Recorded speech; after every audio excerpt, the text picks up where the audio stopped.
എന്റെ പല സുഹൃത്തെ പറഞ്ഞത് മനസ്സിലായില്ലേ? നമ്മുടെ വിപിന്റെ വീട്ടിലേക്ക് ശ്രീ ലാലു അലക്സ്. സണ്ണിച്ചാനും മേരിക്കുണ്ടിയും സൂസിയും പിങ്കരയും പറഞ്ഞാലേ നീ പറഞ്ഞ ഞാൻ വരൂടെ അബിവിന്റെ വീടിന്റെ വഴിയൊന്ന് കാണിക്കാൻ ചോദിച്ചപ്പോ നീ പറഞ്ഞു ആശുപത്രി പിടിക്കുന്ന വലത്തോട്ട് കയറിപ്പോക്കൊള്ളാൻ പറഞ്ഞു. എന്നിട്ടും ഞാൻ നിന്നോട് ചോദിച്ചില്ലേ, അപ്പൊ നീ പറഞ്ഞു പടക്കം പാപ്പച്ചിയുടെ വലത്തൊന്ന് തിരിഞ്ഞോളാം. എന്നാലും ഞാൻ തിരിഞ്ഞിവിടെ വന്നു. താഷ്കന്റെ കൊള്ള വന്ന് ചോദിച്ചു മുള്ളമ്പലം നിലപ്പ് അജയന്റെ വീട് ഏതാണ്.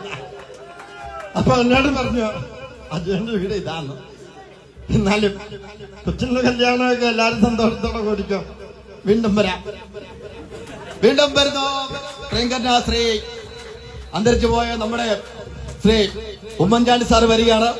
പൂർവാധികം ശക്തിയോടെ അദ്ദേഹത്തിന്റെ മകൻ 50,000 വോട്ടോ ഭൂരിപക്ഷത്തോടെ പുല്ലുപോലെ ജയിച്ചിട മനുഷ്യൻ അദ്ദേഹത്തിന്റെ ഫാദർ ശ്രീ ഉമ്മൻചാണ്ടി. അതായത്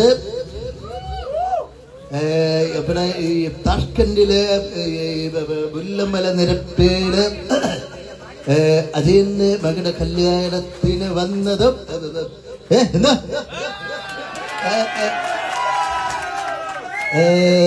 കഴിഞ്ഞ എല്ലാരെയും കാണാൻ കഴിഞ്ഞതിൽ വളരെ സന്തോഷമുണ്ട്. അതുപോലെ തന്നെ ഞാൻ മരിച്ചു പോയെങ്കിലും എന്റെ മകൻ സൈക്കിള് ചവിട്ട് നിക്കറുകീറിയാണേലും എങ്ങനെയാണേലും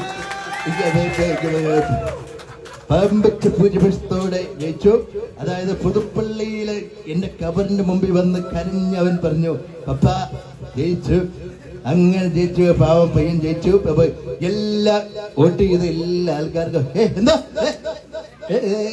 പറഞ്ഞു അതൊന്നുമില്ല. എല്ലാവർക്കും നന്ദി, നമസ്കാരം. സ്പോഞ്ച് പോലെയാണ് ഒരു ശരാശരി മനുഷ്യന്റെ ശരീരത്തിലേക്ക് എന്തുമാത്രം പുകയാണ് ചെല്ലുന്നത്. പുകവലി നിർത്തു. നിങ്ങളുടെ കുടുംബവും ആരോഗ്യവും സംതൃപ്തമാക്കോ.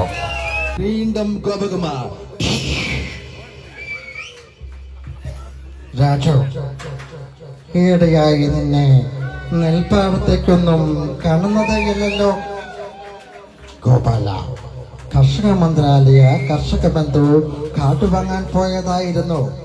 ഓഹോ, ഇത് വലിയ ചെലവുള്ള കാര്യമല്ലേ ഗോപാല? കർഷക മന്ത്രാലയ കർഷക പാടുവാങ്ങാൻ ടോൾ ഫ്രീ നമ്പറായ 5678 വിളിക്കൂ. ഇതും തികച്ചും സൗജന്യമാണ്. മലയാളികളുടെ പ്രേക്ഷകരുടെ നെഞ്ചിലേക്ക് ഇടുത്തി വന്ന ഒരു മനുഷ്യനുണ്ട്. ആരാ? ജാഫർ ഇടുക്കി. അദ്ദേഹത്തിന്റെ ഒരു ശബ്ദം അനുകരിക്കുകയാണ്. എന്റെ കഴിവ് കൊണ്ട് ശ്രമിക്കുകയാണ് ശ്രീ ജാഫർ ഇടുക്കി.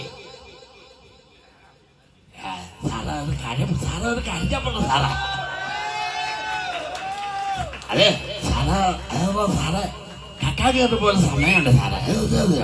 ഒരു മൂന്നുപടി നാലുപടി ആകുമ്പോ കക്കാൻ കയറിയ സാരോ ഭൂതം നദിയും കെട്ടിപ്പിടിച്ചിട്ട് അത് കിടപ്പുണ്ട് സാറേ. അതിന് പെണ്ണിനും സുഖത്തിനും ദേഹത്തിനും മതി ഒന്നും കേട്ടില്ല സാറേ. സാറേ വീണ്ടും ഞാൻ വരുന്നു. പ്രിയങ്കരനായ ശ്രീ അച്യുതാനന്ദനെ കൊണ്ട് ഞാൻ വരികയാണ്. ശ്രീ അച്യുമാബാൻ.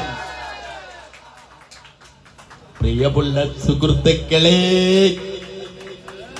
കേരള സർക്കാരിന്റെ മണ്ണില് ഞാൻ തോറ്റുപോയല്ല, ഞാൻ മരിച്ചു പോയെന്നും പറഞ്ഞ് പാർട്ടിയൊന്നും തോറ്റുപോയിട്ടില്ല.